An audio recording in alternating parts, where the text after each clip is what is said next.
இன்றே டவுன்லோட் செய்து உங்கள் ஃபேவரட் ஷோக்களை என்ஜாய் பண்ணுங்க. ஈஸ்வரி, தேவையில்லாம பிடிவாதம் பிடிக்காத. கேக்கெல்லாம் ஆர்டர் பண்ணி வாங்கிட்டு வந்தாச்சு. அவங்க சந்தோஷமா வெட்டிட்டு போட்டுமே. அவங்க கல்யாண நாள். உனக்கு விருப்பம் இல்லைன்னா நீ போ. இதை கண்டுக்காத, கலந்துக்காத. அதுதான் பெரிய மனுஷிக்கு அழகு. அம்மா, கோர்ட்ல கேஸ் நடந்துகிட்டு இருக்கு. இப்போ உங்க புருஷன் பொண்டாட்டி தானே. அவங்க கொண்டாடுறதுல என்னமா தப்பு இருக்கு? இத பெருசு பண்ணாம விட்டுருங்கம்மா. அத்தை, நான் சொல்றது நீ எதுவும் சொல்ல வேண்டாம். நீ என்ன அத்தைன்னு கூப்பிடுறதே எனக்கு பிடிக்கல. என் பேச்சுக்கு மறு பேச்சு பேச மாட்டா என் பொண்ணு. அவளையே எனக்கு எதிராக திருப்பி விட்டுட்டல. நீ சரியான கிரிமினல் தான். சேர்ந்து வாழணும்னு நினைக்கிறவங்கள ஏன் நீங்க பிரிக்கணும்னு நினைக்கிறீங்க? என்ன ஏமாத்தி கல்யாணம் பண்ணிக்கிட்டு இப்ப நியாயம் தர்மம் பேசுறியா? அவ்வளோ நேர்மையானவனா இருந்தா கல்யாணத்துக்கு முன்னாடியே எல்லா உண்மையும் சொல்லிருக்க வேண்டியதானே?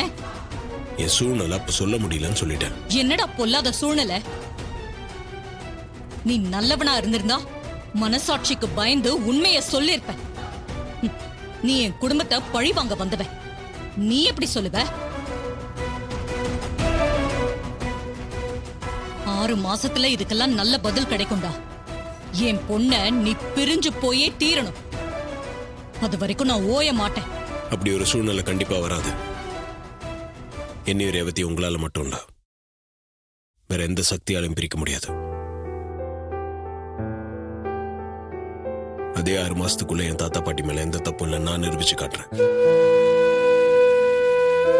மா, என் கழுத்துல இருக்கிற தாலியை ஈஸியா இறக்கணும்னு நினைக்காதீங்க. நான் செத்தாலே ஒழிய இந்த தாலி என் கழுத்துல இருந்து இறங்காது. என்ன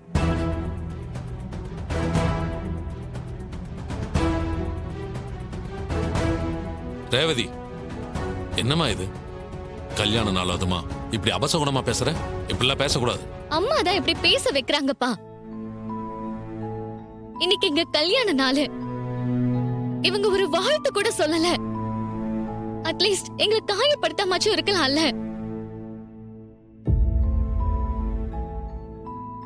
இப்படியாச்சும் விவாகரத்து வாங்கி கொடுத்துருவேன். அது இதுன்னு சொன்ன எனக்கு மனசுக்கு கஷ்டமா தானப்பா இருக்கும். இப்படி ஒரு கல்யாண நாளை யாரும் கொண்டாடி இருக்க மாட்டாங்க.